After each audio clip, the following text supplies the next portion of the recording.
Okay, if this video starts getting like super dark throughout the entire thing, it's because I'm in the late afternoon and I'm kind of trying to grasp onto the last bits of brightness of the day. So if I suddenly just like go dark and I'm just sitting here in my ring light, that's what's happened, okay?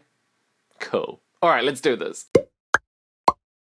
Hey guys, and welcome back to my channel. My name is Zach, aka Crochet Me Zaddy, and I'm a crochet pattern designer, gurumi artist, crochet content creator, all-round crochet person on the internet. You get the drill. If you're new here, welcome along. If you're a returning subscriber, thank you for coming back. It's always a pleasure to see you. In today's video, we are going to be going over my market results. So this is a part 2 to my previous video where I talked about everything that I had made for my market and how I priced it all. So if that's something you want to go check out, then I have it somewhere linked up over here maybe. Go check out that video if you haven't seen it yet, just to see how I was feeling in the lead up to the market and those prices and preparation to do with my stall and everything like that.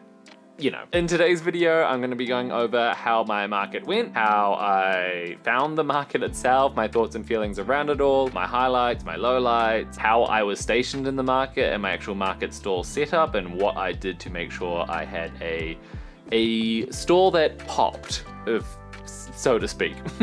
I'll give a few tips and tricks about how I made it so my stall was a bit of a standout in the market, how I believe it was a standout in the market, and then I'll talk about my expenses and then how much I actually made in sales, which I think was a pretty successful amount for my first market. And then I'll end the video with some final thoughts as well as answer some of those questions that you chucked into my broadcast channel over on Instagram. Without further ado, let's get started. I've got a lot of notes here, so I'm just going to be running through them all just so I'm on track. My initial thoughts of the market, it was so much fun. It was just a nice experience overall. Everyone who was there was super lovely. People came along and said so many kind compliments about my plushies. Other store holders were also so kind and supportive and excited for me that this was my first market. The organizers were so helpful. They were well organized. They came along and came to say hello, just to check in how I was doing and everything like that. So overall, I cannot fault the market experience at all. It was just so much fun. My highlights, there were one, obviously meeting everyone. There was so many kind people and so many friends came out to visit me as well, so shout out to you all. One person in particular, Nims Crochet, actually traveled 3 hours into Melbourne to come see me specifically to thank them for being an inspiration for getting them into crochet, and they gave me, oh my god, where did I put it? And they gave me this little gift. They crocheted this little turtle. This was one of their first ever creations since starting crochet about 2 years ago. And they just wanted to pop by and support me on my first day in a market and just say thank you for being an inspiration, which is, it's such a weird, wild compliment to receive. I do this just out of the pure fun of it all, and it feels crazy to me to be like an inspiration to people. So thank you so much, Nims. You are so lovely. It was so lovely to meet you, and I'm going to cherish this forever, so thank you. And then other things that were also highlights was there was a lot of people came along and they checked in on the prices, and that was one thing I was really nervous about. And one lady in particular was like, she actually turned to me and she was like, thank you for pricing your plushies correctly. And I was like, what do you mean? And she's like, there are so many people out there who make crochet items or even just handmade items in general, and they don't, and she just says, and they completely undervalue themselves. And she just wanted to say thank you for pricing correctly. And I was like, oh my god, thank you. And then she bought one of the most expensive items, which was my little deer buddy, and took it home with her. And I was like, oh, thank you so much. I was like, that is one, a really nice compliment, and then two, also buying one of my most like prized possessions. It was just, it was just such a lovely little interaction, and I'm speechless. And then another highlight as well was people actually coming along, checking out my stall, and then they would say a few things and then they would leave. They would quickly like dash back, like literally dash back, and they'd be like, I just could not leave without this thing. One person in particular actually came back for one of my little Baphomet buddies, and they're like, this is out of my price range, but I could not leave without it. I have to buy it. And I was like, okay, thank you. Like, I hope you enjoy it. So those were like my highlights, and it just really led up to a really fantastic day. Lowlights, let's not forget that there are some lowlights. One was that my square reader broke. So in the middle of a transaction, it just was not transferring like the amount from their phone app over to the actual device to scan people's card. And so I like sat there awkwardly for like 20 minutes with this poor customer sat there waiting with me, trying to like work it out. They were so kind to me. Eventually we just had to do like a bank transfer. It was just, I don't know what was going on. I had to end up actually like uninstalling the app and then re-downloading it to make it work. So who knows? But the benefit out of that is during those 20 minutes of them waiting, they decided to buy 2 more keychains from me on top of the plushie that they actually bought. So I'll call that a win. But yeah, they were super kind about it and turned that low light into another highlight. So yay. Now in regards to the market and how I was actually stationed, I will chuck up some images around here showing you how it all looked with my stall and whatnot. But with the location of where I was in the first aisle of where people would be entering into the market. So imagine people were like entering the doors and then they get ushered to turn to the left of like the giant room, and they'll start at the left side and you have to like zigzag up and down, and then you'd leave once you've done like a full loop of the room. I was right at the start, so I was in like a prime position to capture the audience, I guess. And so it made for setting up my booth to be, or my stall area to be super, what's the word?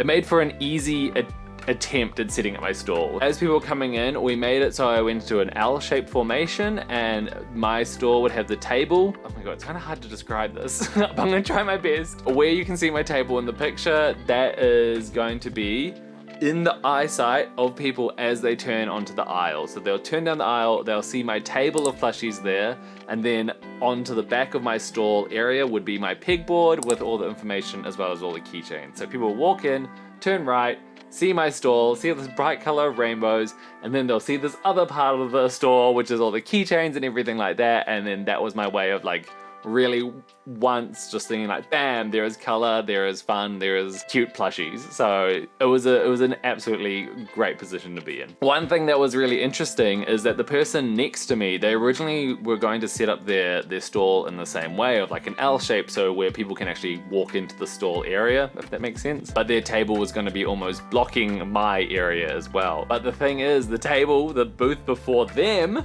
like towards the entrance area, was also blocking them. And so they were just like, you know what, I'm gonna face the other way. So they made their main table almost like a mirror image of my stall area, and we turned our whole area into this giant U shape of all this, like, because they had these kind of, what are they called? It was like ink dye ceramics almost. And so they had these beautiful, beautiful pieces in the same little zone as mine, both facing each other. So when people were coming in, they would see my plushies and then they would just like keep turning and they'll just see this world of color and art and things like that. And we ended up benefiting from each other's stall setups. So that was very, very cool. If I was to go deeper into my actual stall setup and ways that I approached it, I think I could put this into another video, but my boyfriend is a retail consultant, so he helped me a lot about this. I just wrote down a few of the tips and tricks that I used to make sure I had a successful market, and I'm just gonna list them now, but I can go into a more in-depth video if people want, and I could even try bring him in and have him talk about those things too. So just let me know in the comments below. But one of the main things I did was make sure I was bright and colorful. So that's why I had my lilac picnic table. I had, my pops of color from all my plushies. I did have like a dark brown, like tiered standings, and I'd probably change those to a white if I was doing this next time, or when I do this next time. But that was one of the main things, that you wanted to be eye-catching. So I wanted to make sure that all my plushies were visible, that they were really showing that pop of color. The next part I wanted to do was create height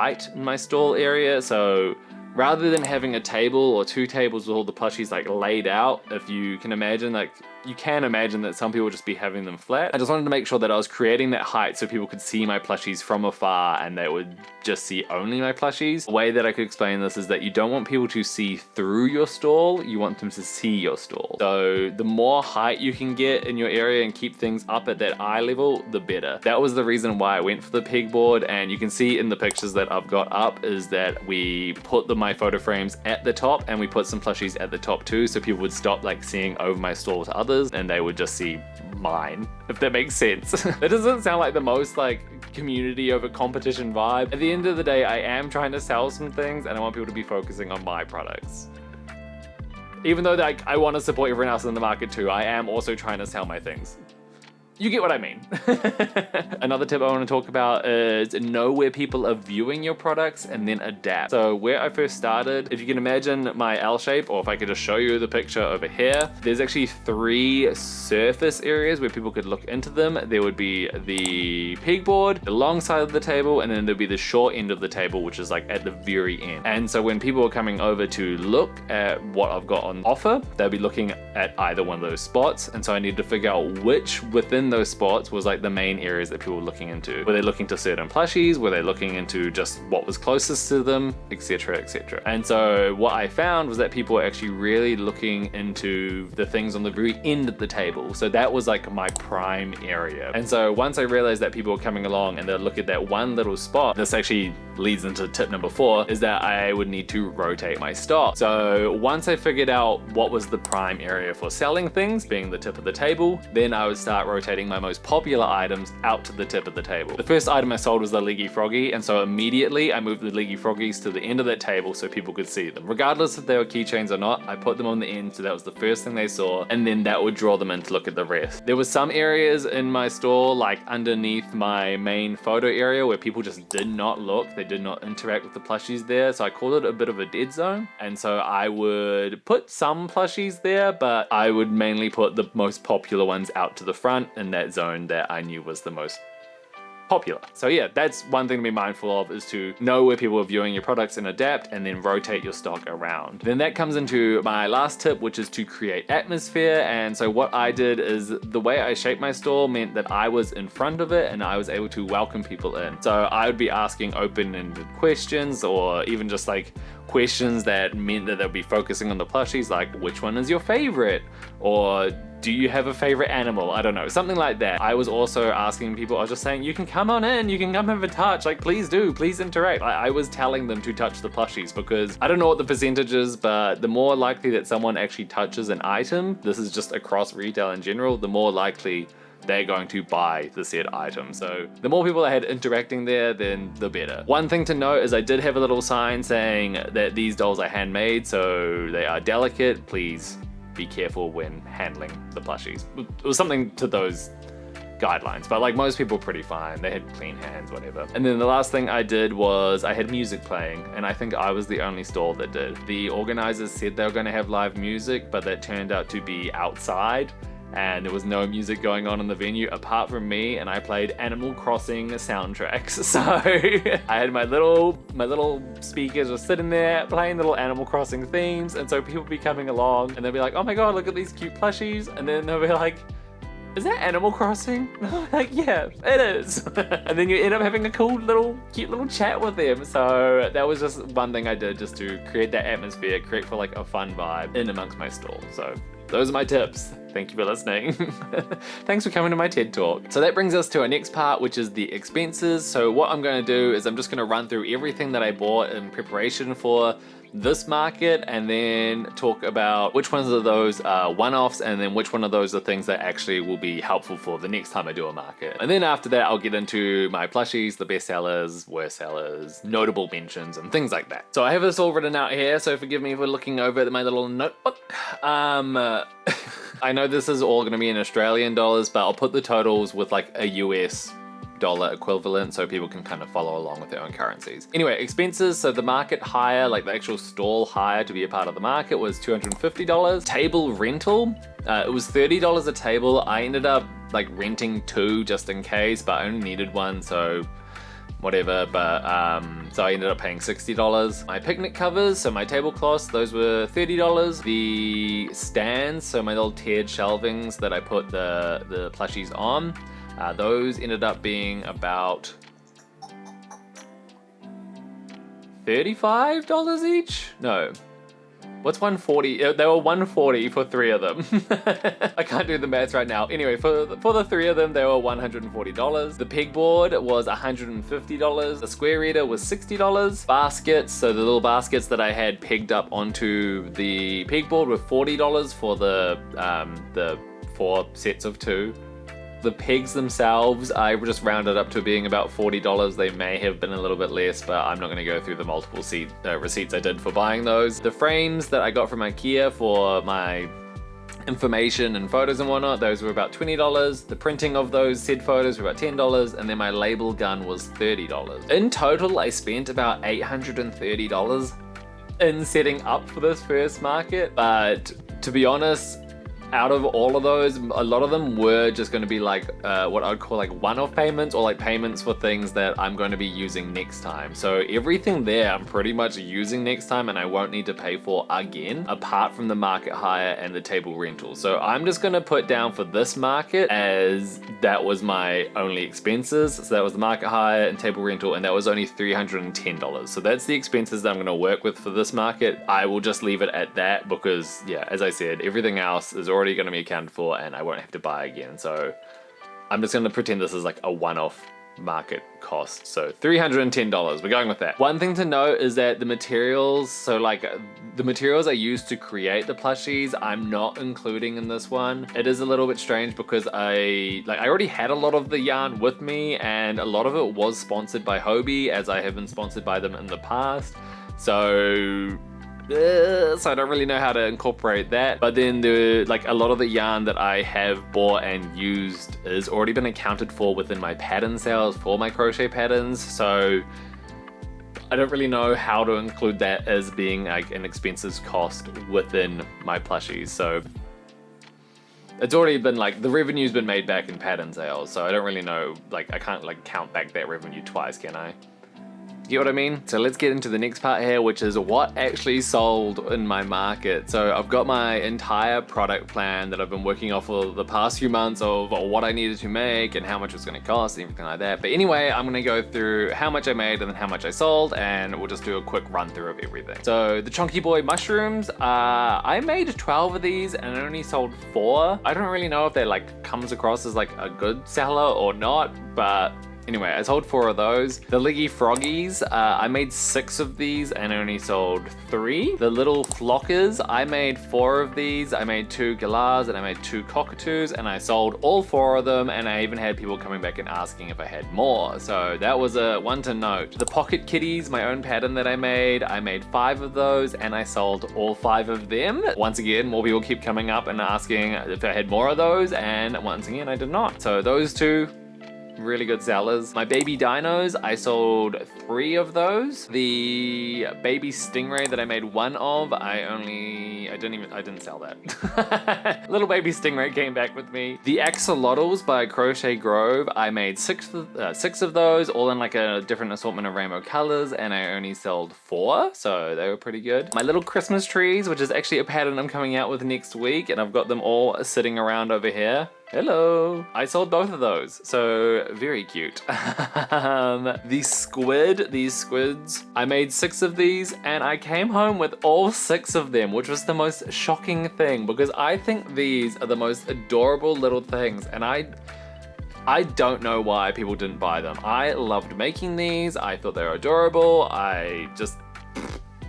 it beats me. I do not know why not a single one of these sold. I was like, is it because it's not a keychain? Is it like, was it too expensive for how big it is or something? I have no idea. So I still have all 6 of my squids, which is very sad. On the bright side, I get to have all 6 of the squids I made, and I loved them. So there you go. I did end up actually making an extra little whale. So if you saw All From Jade release like a pocket whale pattern, I made 1 using Parfait Chunky XL. So it ended up being like the size of my fist, and that one sold immediately. So I'm adding that to my things. The big stingrays, so I made 3 of those and then I only sold 1 of them, and then I think that was all for my mid-tier plushies. Coming down to my buddies, my butterfly buddies, I ended up only making the 2 of those. I didn't end up making a 3rd one like I had planned to, and I came home with both, unfortunately. So they're still hanging out with me. The ladybug buddies, those were probably the ones that got the most attention out of all my garden buddies, and I sold both of them. So I only made 2, sold both. So it was a bit interesting that those ones, because at first no one could tell they were ladybugs because it's on the back of the plushie, so we had to like awkwardly turn the plushie around next to the one that was facing forward just so people could see like what it was. And once they saw that it was a ladybug, and I used like that sparkly Hobie Honey Bunny Shine yarn, so they were like, oh my god, it's like a sparkly ladybug, and then that's when they started selling. So, but before that though, they were kind of ignored. So I don't really know how to go about that one. How do you show off products when you're showing just the backs of the dolls?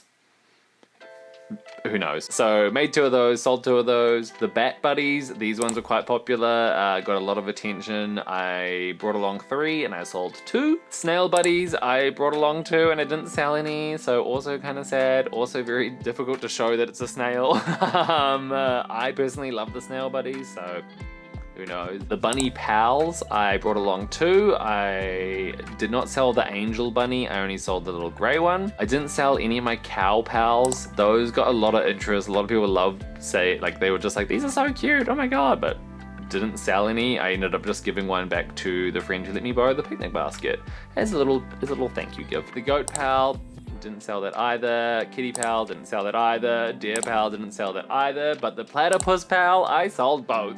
I think it was just like because it was an Australian animal, people were like, oh my god, platypus. And I was like, yeah. I don't know, they loved it. So those both sold pretty easily. So there you go. I guess it was just the demographic. I'm not too sure. Maybe people like cows more in other places or something.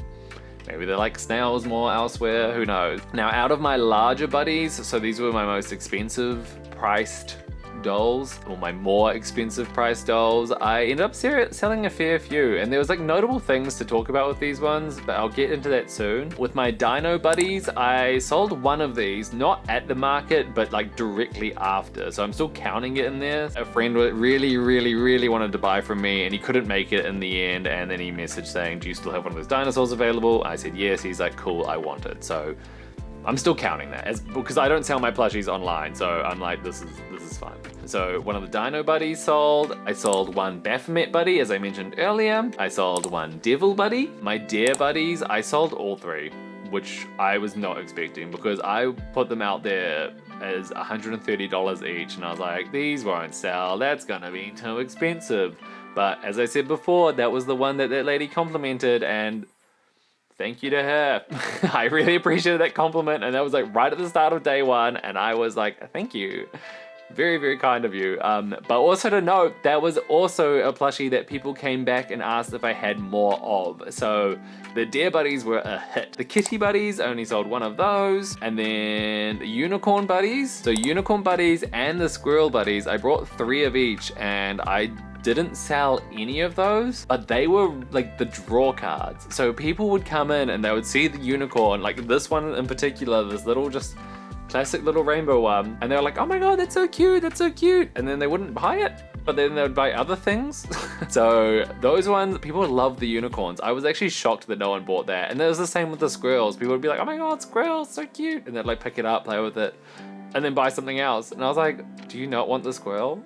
Like, do you not want the unicorn? It's what you walked over here for. But I don't know. But yeah, 3 of each of those, and didn't sell any of those, so who knows. And then the Bunny Buddies, I brought 3 of those, and I didn't sell any Bunny Buddies either, which I thought was shocking, but who knows. I think one thing that I would probably do differently, especially in regards to my buddy patterns, is that I would probably give them little, oh, you can't see it, but I would probably give them little satchels and things like that just to make them that little bit more interesting. I have a feeling that people weren't really latching onto them because they didn't have this to give it a little bit of extra personality. So next market, watch out, because I'm gonna have a bunch of these buddies and they're all gonna have little bags, okay? And then in my assorted tier of other things that I brought along, the Plateapus and the Elephant, I decided not actually to put out on the stall, as well as the Echidna. I noticed that there was, inside the Platypus, there was like a lots of fraying going on. I didn't feel comfortable selling that, so I just like left it under the table. And then the same with the Elephant. So with the Elephant, although it is such like a little cutie, the tail was like fraying at the end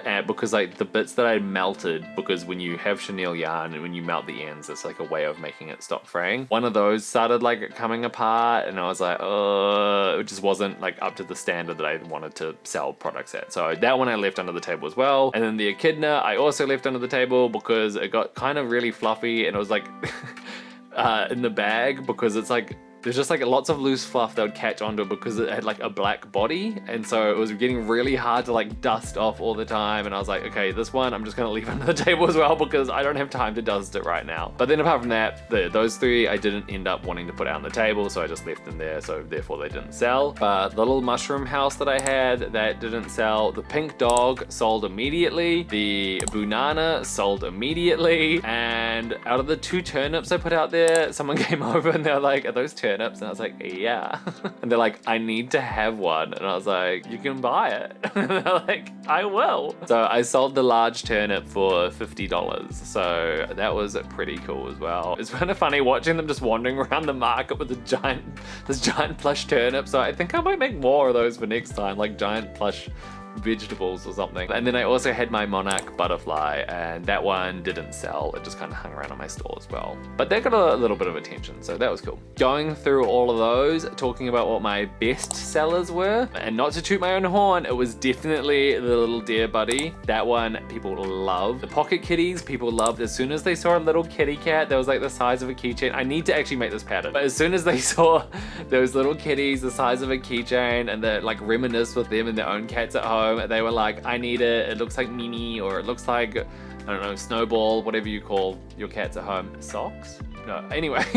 So those ones all like immediately sold. And then the Lil Flockers, those ones were very popular as well. So best sellers, Dear Buddy, Pocket Kitty, Lil Flockers. I think Lil Flockers were very popular just because they were Australian birds that I put out there. And that's the same with the little platypus, platypussies, platypodes, platypi. What is the word? Between like the platypuses and the little flockers, like the cockatoos and galahs, I think they were very popular because they were Australian animals. So if you're going to be making more like plush animals and things, or make things into themes, maybe think about like local sports teams or even like local wildlife, because that seems to connect with a lot of people. Well, that was what happened for me anyway. My worst sellers, and I don't want to say this, but it was the little squids. I don't know why. I'd probably put this down as my worst seller. It's like my favorite plushie is the worst seller. So that's sad. But yeah, I don't know. I don't know why people just weren't attentive to it. Maybe people just don't like squids in Australia. Maybe that's the thing. Apart from that, the snail buddies didn't get that much attention. Once again, another favorite plushie of mine. And then I would say probably the mushy boys.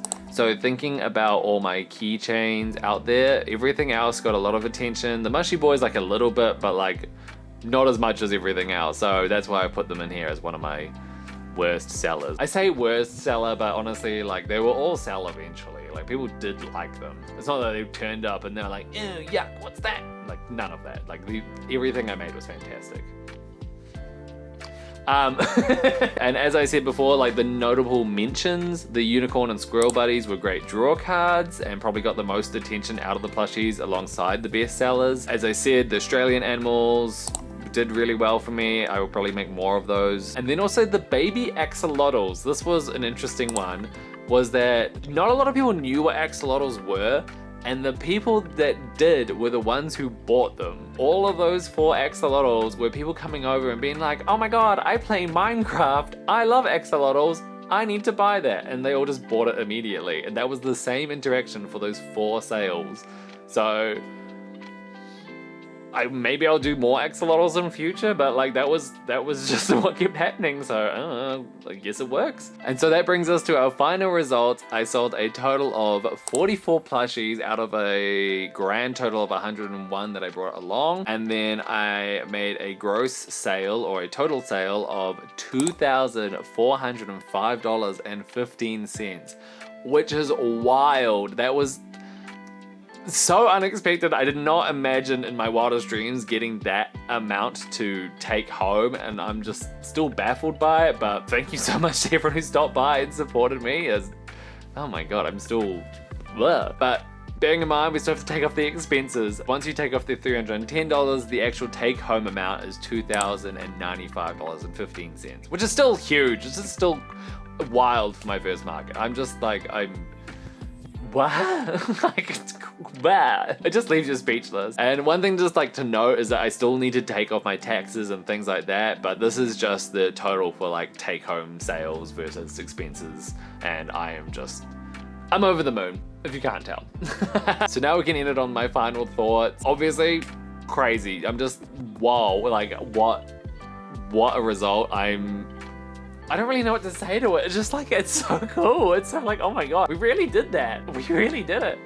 That's my final thoughts. It's like, we did that. We went out there and we really showed up and showed out, you know? I put out some questions for everyone to ask over my broadcast channel just to make sure that I was answering everything that everyone wanted me to answer, and so I'm just gonna run through a few of those now before we wrap up this video. Number one, was the market worth it, or the market I was at worth it? And yes, absolutely. I had such a great time, and it was their first time doing this market. Like, it was the first time this market had ever been organized, and it was just so seamless. It was just absolutely lovely, worth it. I will most likely be going back to them again. And I mean, my next question is, would I do a market again? Yes, I am going to apply for another large market here in Australia, so fingers crossed I get in. Watch this space. I decided that for me personally, markets, like, although I had such a fun time and everything, it is a lot of work that goes into it, and I do not have the capacity to be creating this much stock to be going to markets like once a month. And so I decided that I would rather just do one large market every few months and bring along all the stock that I've made leading up to that. I think that'll work out for me, so watch this space. I'm going to apply for another big market, regardless that the stall fee might be a lot. It's probably going to be worth it in the long run to do like a 3-day event, etc, etc. Did I buy anything while I was there? No, I did not. I saw it was actually like a thing for other stall holders to pop around to other artists and things and buy from them and show their support, and they all started like sharing their hauls online, and I was like, I did not know this was a thing. I was way too tied to my table to be going out and buying things. I did want to go buy a candle and go support like people around the area, but I was just like way too tethered to my table. One, because I was nervous about leaving it alone, and two, it was just like I just wanted to be there the whole time. But my partner did go out and he got some gorgeous flowers, as well as a little ceramic piece, as well as a candle. He got a candle, so I get to enjoy that too. What did I do to negotiate prices? I didn't. No one came up to me asking me, being like, oh, could you do it for a little bit cheaper? Like, no one. Not a single person tried to haggle. I was very happy with that. A lot of people just complimented me on my prices. Some people were like, oh, that's a bit out of my price range, and I would just respond saying, yeah, I put a lot of work into these, so I just want to make sure that I'm getting like the value back for the work I put in. And then they were like, okay. But like, I didn't mean that, I mean, I say it like that, but that sounds like a very pointed, but it was along those words, you know? So I was very staunch and very stubborn about my prices, and I would not let anyone even think about starting the conversation, you know? If someone was doing one of my patterns at a market, would they price the same as me? What I'm reading this as is like, if someone was also to make like unicorn buddies or Baphomet buddies, should they price them the same that I do? I would say maybe. This is a hard question. My initial thought is no. I think everyone has different prices, different market prices when it comes to getting resources for your plushies. I think it also depends on if there's other people in your area who are also selling the same things, so there might actually be more of a market price. For me here in Australia, there isn't a lot of people who work with chenille yarns. It is very scarce over here, so therefore for me it is more of like a luxury item, and therefore I can maybe like price up a little bit more, as well as like I think I also have a very like the quality of the plushies that I make, I'm very confident about. And so I feel like, yeah, I think people would need to look at what their market is like for themselves and then price accordingly with the plushies that they make. I hope that helps.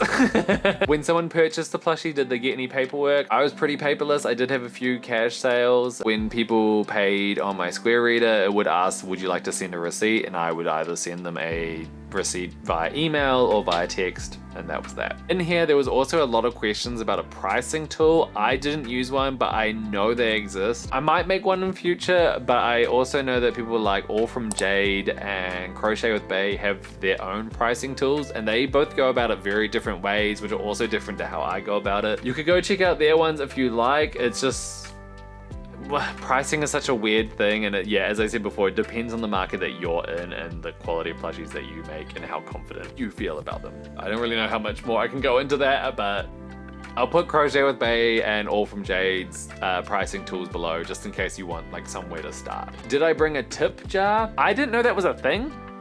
I did not see any at the market. Tipping culture is not really a thing in Australia or in New Zealand, so it would be a bit shocking if I was there also asking for tips. Maybe it's a thing in the US and elsewhere, but not for us. I did not bring a tip jar. I didn't even think of that at all. So, and then last but not least, is there anything I would change for next time? As I mentioned before, I would probably do those little bags and little satchels and things like that, just to like really bring the plushies and give them a little bit more personality. I would also try to have a lot more height to my stall. So how I've got those tiered stands, I would actually try to bring them up somehow. I'm not too sure how I'd do that, but that's something I'm going to consider for next time. I'd try and make my pegboard stand up a little bit higher. It was just like a bit of a makeshift thing I did this time, but I would preferably want that a little bit higher. I would also want to, if I have more tiered stands, if I use the same, I want to make them, like paint them white, just because there was a few plushies, like the darker colored plushies would literally being lost into the stand because they were like a dark background. So that's just a thing to consider. But apart from that, I don't think there is. I was pretty happy with how everything went, and I am so keen to do another one. So hopefully these applications for some of these larger ones, I hope they go through, and I look forward to it. I hope this was the wrap up that everyone was wanting to hear about, and I hope I gave you some ideas, some tips, some tricks, my notes on best sellers, worst sellers, and things like that. I also want to say a huge thank you to all my Patrons. I love and adore you all. It is just the best community out there. I already told them a lot of these results already because I don't know, they're part of my little special community, so I share a lot with them over on my Patreon. So if you are interested in joining that community, and even if it's not for the community aspect, I do have like, it's more or less like a subscription membership thing for getting access to a lot of my patterns for cheaper on an ongoing basis. So that's just like another option if you're wanting to purchase some of my patterns and things like that, whilst also joining a very cool community. That's all I'm saying about Patreon. Once again, they're amazing, cool, and I love them all, and this is all of them here.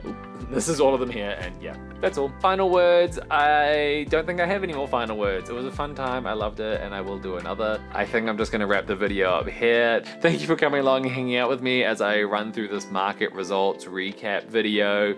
If you enjoy this kind of content, please let me know in the comments below. Please don't forget to like, comment, subscribe, and all that jazz. I can't wait to bring more content to you all, especially more market stuff. I really, really, really enjoyed doing this kind of content. I will see you all out there on the interwebs. So yeah. I never know how to end these things. Love you all. Bye.